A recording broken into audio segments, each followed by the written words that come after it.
Yo, welcome back to another video. Life is good, isn't it? You know what else is good? The 3 memberships I got on my channel. I'm not gonna go into every channel, every perk. We're just gonna list the three the prices. We got 3 tiers. The first tier is Big Dog, which is $2.99. The second tier is Head of the Table, which is $6.99. And the third tier is God Mode, which is $9.99. It doesn't matter which one you get, just make sure you get one.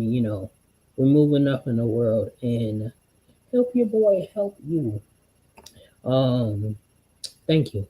Without further ado, let's get right into the video. We got a good one here today. We got Life is Strange, Double Exposure is hella terrible. I don't think the game was bad. I don't, man. I thought it was a good game. I wish Chloe was in it. Yeah, that's her name. I was thinking Max and Chloe. Yeah, man, they kept hinting at her and they didn't show it. It was like, we're not talking right now or something else. I just lied when they asked me did I keep her alive or did I sacrifice. I just said I sacrificed Arcadia. Knowing me, I sacrificed Chloe, and then I rewinded and then did something else. It was like stupid. Anyways, we ready to get right into it. This video is like 11 minutes long. Let's see what we got. Here we go.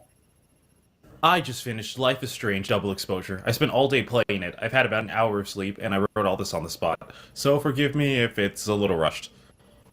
Double Exposure is an improvement from the previous game, True Colors, but still isn't very good. Deck 9 Games once again gets almost everything wrong about what made the first game good. It gets lost in the superficial elements of Life is Strange, and over-elaborates on the aspects of the series that no one really played the game for. The powers, the lore, the mystery.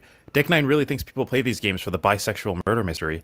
Most of these are just excuses to have Max and Chloe do stuff and have character drama. If Deck 9 is getting the point of these games wrong, then what is the point of Life is Strange? What makes Life is Strange good? What are these games about at their core? For this, I'm only going by Life is Strange 1 and 2, as those were the games created by Don't Nod, the original French developers. At its core, Life is Strange is a relationship simulator about a toxic but loving relationship between two people that is tested by life. That's it. Everything else is secondary. You play the role of the codependent who has all the power in the relationship, yet is still incredibly passive. Max can control time and space, yet still lets Chloe boss her around. Sean is older and smarter than Daniel, but Daniel has telekinetic powers and is brash and emotional. The player goes on a week-long date with Chloe where you decide how much you give in to her demands, follow her orders, protect her, etc. Every major decision in the game is usually a choice between Chloe and the town, your responsibility to the town versus your freedom and loyalty to Chloe. While in the second game, it's a road trip and you are raising Daniel, both games have a final choice with 2 endings. The second game technically has 4 endings, but that's because Daniel also gets to choose an ending, depending on how you've treated him, and what you've taught him, and you get those other 2 endings if Daniel disagrees with your final choice. Most of these games are about your relationship with a semi-abusive person. Both games have a very similar plot and ending. The main character gets superpowers after a traumatic experience with gun violence, then makes an incredibly stupid and selfish choice, such as saving Chloe or running from the cops. It's a choice for someone else. It provides a lot of interesting commentary on autonomy and rights. Obviously, this has disastrous consequences that last the entire game, and the final choice of the game asks you if you want to continue making this choice, accepting the consequences, which is the sacrifice Arcadia Bay, and the keep going choice, or if the player wants to renege on their decision and stop, also accepting the consequences, but in a different way, such as sacrifice Chloe or surrender. Both games technically have the same ending, keep going or surrender. Both games are about our heroes trying to avoid consequences until the very end. Both endings emphasize the choice of choosing society or choosing your relationship with that person.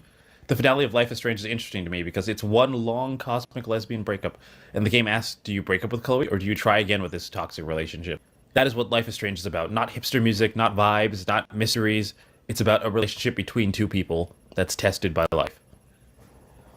and there also seems to be a theme in the background about environmentalism that doesn't really seem to be mentioned in a lot of reviews. Double Exposure completely fails here, like True Colors did, by not having a main relationship. People might say Steph from True Colors, but she isn't a co-protagonist the same way Chloe and Daniel are. Max is entirely on her own in this game. This doesn't work as Max is a character that works best as a pair, as she plays the passive, low-energy character to a more assertive type.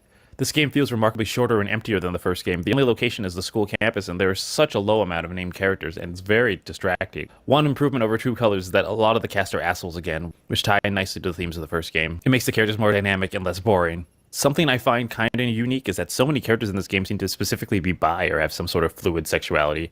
I romanced Vin in my playthrough, and then randomly found him dating Reggie in my next one. It was very funny. There was a lot of homoeroticism in this game that just feels uncharacteristically weird, as these games are very Yuri-coded.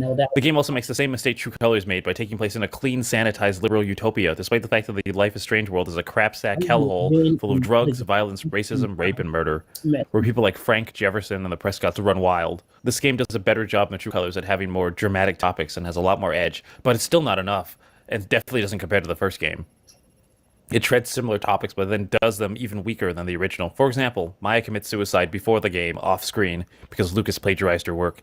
This is terrible, but is so much weaker than Kate being drugged, filmed being sexually assaulted, then being kidnapped, photographed, and then afterwards being gaslit and blamed and laughed at by the entire school, then jumping off the school roof in front of Max, on screen, after actually interacting with her throughout the game. That is a million times heavier than whatever Maya did, off-screen, years ago. And I also find it silly when Moses cries racism during the game, despite being the main victim's best friend and one of the last people to see her during her death, and then immediately taking an item she had on her at the crime scene. Like, of course you were a suspect. And Max becomes one too anyway. The game ignores the actual racism in the game, though. None of the black characters can be romanced, and Max didn't even accuse Diamond of phone theft. And nothing even happens. Why does the game just ignore this? A white woman just accused a black woman of theft? I also still find it funny that they made Charlotte the angry one in True Colors. Making the game a mystery was a bad idea. Murder mysteries are not a staple of the franchise. Rachel's disappearance was just an excuse for Max and Chloe to do crazy things like break into the school or Frank's RV without just being random hijinks. It helps tie together the vignettes of the story. Whatever answer the mystery had didn't really even matter. Same with the mystery of finding Karen in the second game. Just an excuse for more family drama and to provide another perspective on Sean running away from his responsibilities. Double Exposure puts a lot of emphasis on the thing no one played the original game for. Life is Strange is about the ride, not some satisfying conclusion of a mystery. 90% of the first two chapters are dedicated to the actual literal mystery. There are no vignettes, no real smaller stories, it's all just Max collecting evidence. One nice touch is that Max has learned her lesson from the first game and isn't being fake or trying to be popular anymore. Her powers are just business this time. People talk about how this Max is written well, but I still don't really like it. I think it's a shallow interpretation. All they got from the first game was that Max was adorable, but now she's confident. This Max is always crying about PTSD, though. But if you played the first game, you'd know that Max is fucking psycho. She threatens David, she drops paint on Victoria no matter what choice the player makes, and depending on how she's played, she can be borderline sociopathic. She barely reacts when Frank gets shot. She also barely reacts to getting kidnapped from Jefferson. She is so obsessed with Chloe that everything else seems to be just background distraction to her. Most of Max's empathy is completely manipulative. And she's obsessed with Chloe. She's only known her for a week and she destroys her entire life over her. Having Max cry about how traumatized she is felt a bit weird when she had no problem pulling a gun on Frank one day after meeting Chloe again. If you see the game's plot from any other perspective, you'll know that Max comes off as totally unhinged. By the middle of the game, Double Exposure's plot copies the first game and turns into a psychodrama akin to Gone Girl, or that really shitty episode of Stranger Things, where it turns out Sophie's on a shape-shifting revenge tour against her former friends. I like the scene where Max is like, you shouldn't have brought Lucas's kid into this. And I'm like, Max, shut up. You've killed thousands of people. People, shut up. Stop moralizing. There was so much environmental storytelling in the Donut games that is lacking so substantially in this one. The audience has nothing to work with involving Sophie and her mother's relationship. The power is interesting, but not much is done with it. It reminds you of Chrono Trigger, where the first game is about time travel, and then a crappier sequel was released years later that is almost totally unrelated to the first game, purposely ruins the ending of the characters from the first game, and deals with interdimensional travel. This game's not winning any points for originality. I guess the more serious art style and the change in powers could be a metaphor for Max growing up, but still, I absolutely hate the way everything looks now, especially her journal, and all the Chloe dialogue feels so off. It almost feels like stereotypical. Like, it's hard to explain. Nothing in the text felt real from anyone. Everything feels incredibly stiff. There aren't even timestamps on the text anymore. They couldn't even give Max's parents different chats. And did anyone forget that in the second game, it's mentioned that Victoria still got kidnapped? In the Sacrifice Arcadia Bay timeline? I thought a reference to her PTSD would be in one of her texts, like her letter to David in the second game, but nope. It absolutely feels like Deck Knight wanted to make a different game, and then Square Enix came and did a bunch of executive meddling, forcibly adding Max even when it didn't make any sense. And even then, this game feels much more like a Sacrifice Chloe ending. It makes much more sense to be in this continuity, as Max is alone and has found her place in society, just like the ending implied she would. Shoehorning the other ending into this game was such a bad idea. The text between Max and Chloe and their breakup are just absurd. I'm glad they broke up, in my opinion, as neither ending should really be rewarded, as the first Life is Strange game is a modern tragedy. So, no happy endings, but the way in which they broke up was so stupid. There's one line that goes like, Max, I'm worried you'll rewind and undo our fighting, and like what? It would make more sense if Chloe was mad that Max, oh, I don't know, killed her mom and everyone in town, had resentment towards that. But nope, it's just, I'm paranoid about you rewinding, like which Chloe does show concern about in the game, but never to the point of worrying. It's always done as a joke. And shoehorning Caden Warren's text into the nightmare was so eye-rolling. Like, I'm glad no shippers were rewarded in this game, but like, come on, this sucked. And for a mystery, was anything really solved? Like, who attacked Reggie? Is Alderman just dead? What even happened here? Did Max jump into that storm? Like, what the hell? How did that work? What caused the other storm? What even was Abraxas? Was that important? What's happening? And the worst part about this game is that it devolves into X-Men. Safi goes full Darth Vader and tells Max to come to the dark side. That's the final choice of the game. Come to the dark side for no reason at all. The town was a lot healthier and nicer than in the first game, and Max has no real reason to get revenge on the normies who hurt her. This would have made much... And you know, it's funny, because this would have made much more sense with, like, Sean or Daniel. The only answer is to obviously refuse this incredibly stupid option that lacks proper narrative theming and closure. Hell, the entire school helps Max take Lucas down Disney Channel style, which is so lame. But also shows that Max has a community here. Why would Max join Safi at all? All the choices were nonsensical and were so underwhelming. The choices in this game are really weird. In the first Life is Strange game, most of the choices were based on Max's indecision, and were usually polar opposite choices, or were a case of action versus inaction. And with every choice in the game is either a side with Chloe or side with the town option, or a lesson on indecision, or it's a choice that fleshes out the RPG elements of Max's character, like kissing Warren or being mean to Victoria. But some of the choices in Double Exposure are so abstract and incredibly specific that they don't really have the same idea of causality that the first game has. Answer her questions or call her bluff? Like, what? What happened to shoot and don't shoot? Answer or don't answer? Like, the simpler, the better. None of these choices mean anything, obviously, and they can't because we're solving a linear mystery, and the story can't veer off course at all. One thing they get right is that most of the choices change how the characters feel about you. But even then, this is all culminated with the Deck 9 epilogue, where everyone stands there one by one, stating the main idea of their relationship with Max, and the end. What this game needed was just something simple, like, do I steal the money or not? Not do I take a USB out of the garbage? And also, the ending is crap. The game literally ends on a Marvel-esque Avengers assembly, and I can't.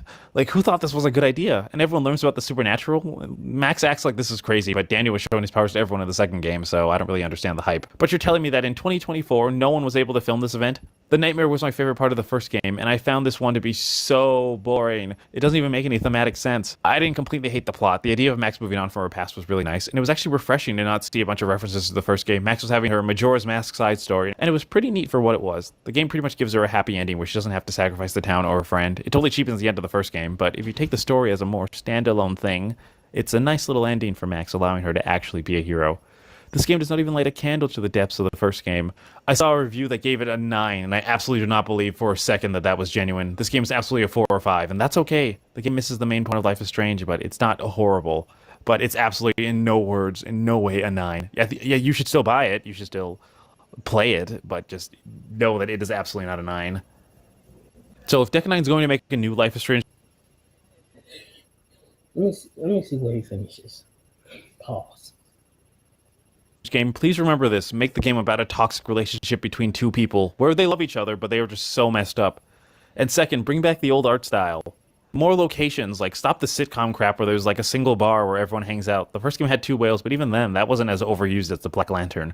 And the hub location doesn't have to be a bar. Please stop with the bars. No one wants a bar. Please. And also, where's the tragedy? Where's the comedy? Where's the life part or the strange part? I always think about William's death and how that tragedy covers the entire game, but nothing like that even comes close. So I don't hate this game, and I think you should still buy it, but it was disappointing. I don't have like a solid camera, so we move every now and then, just like that. You gotta give me some tape and just take this thing down. Anyway.